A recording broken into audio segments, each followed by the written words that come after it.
Donc voilà, ici Kissina Oduna Doboseke, éveilleuse de conscience et spécialiste en renaissance africaine. Donc je suis au collège de Doujani, donc il y a des travailleurs qui sont en train de reconstruire justement l'établissement. L'établissement est en train de se reconstruire. Dans certains établissements, on a demandé à des professeurs d'aider à la reconstruction. Donc il y a un mouvement en ce moment de grève parce que certains estiment que ce n'est pas leur emploi justement de construire, d'aider à reconstruire un établissement. Donc voilà, donc il y a des établissements qui, eux, justement permettent à ce qu'il y ait des travailleurs professionnels qui travaillent. Donc vous les voyez là. Et là, j'ai trouvé quelque chose d'intéressant. Donc au cours de ma précédente vidéo, je me plaignais qu'il n'y a pas de nourriture, qu'on n'a pas d'aide. Mais ici, à Grande-Terre, je vois, on distribue de la nourriture. Donc voilà, on distribue de la nourriture. Voilà, donc mes élèves m'ont dit que justement, c'était tous les jours, on distribue de la viande avec du riz. Et il faut venir avec sa propre gamelle. Donc voilà. Un tour de vue. Voilà, donc c'est très intéressant. Donc ça dépend de là où on se trouve, je suppose, parce que je vis à Petite Terre et donc nous n'avons pas ce genre d'aide. Et donc vous avez vu les établissements, dans quel état ils sont. Et la rentrée est prévue le 29 janvier. D'accord ?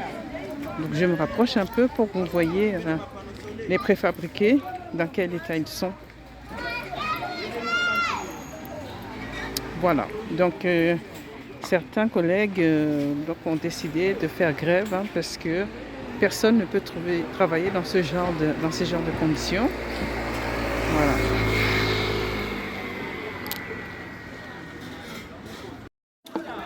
Bonjour à tous, ici Kissina Odina Doboseke, éveilleuse de conscience et spécialiste en renaissance africaine. Donc, je vous fais cette vidéo depuis le collège de Doujani. Donc il y a des travailleurs juste derrière moi qui sont en train d'effectuer les réparations. Et donc comme vous pouvez voir, les dégâts sont quand même conséquents. Et les rentrées scolaires sont prévues pour le 29 janvier. Donc il y a aussi un mouvement de grève parce que justement beaucoup d'enseignants estiment que la reprise des cours est complètement bâclée. Donc les enseignants sont sans électricité, sans connexion internet.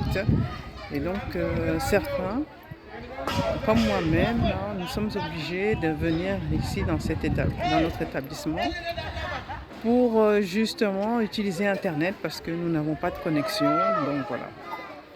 Voilà la vie à Mayotte. Voilà, donc j'ai décidé de faire un petit tour dehors. J'ai commencé à saturer. Et la reprise est quand même assez difficile parce que nos esprits... Il y a une voiture qui passe. Nos esprits étaient occupés justement par le fait de survivre. Le fait de survivre aux problèmes, le fait d'être sans électricité, de chercher de la nourriture. Donc j'étais sur mon ordinateur et j'avais vraiment du mal à me connecter. J'avais du mal, hier j'avais du mal à me souvenir de mon mot de passe pour me connecter. Et aussi je sens que l'esprit n'est pas libre. Et donc il était aussi question que les personnels aient un suivi psychologique. Bon, il semblerait que, d'après ce que moi je vois, on nous a remis un numéro de téléphone à appeler. Et donc, si nous-mêmes qui sommes des adultes, nous sommes en état de choc, nous avons du mal à reprendre nos esprits, à travailler comme nous avions l'habitude de faire. Donc on peut se demander comment cela va-t-il se mettre en place pour nos chers élèves qui sont encore plus traumatisés et qui sont encore mineurs. Voilà. Donc il y a aussi, on assiste à une fuite vraiment vers la Réunion, vers aussi l'Hexagone, des enseignants et, et des élèves. Donc voilà. Donc je prends un peu d'air frais. Hein. Donc voilà. Donc c'était Kissina Odina de Bosaka. Donc c'est un peu sombre, hein, parce qu'il fait vraiment sombre. Hein. À bientôt.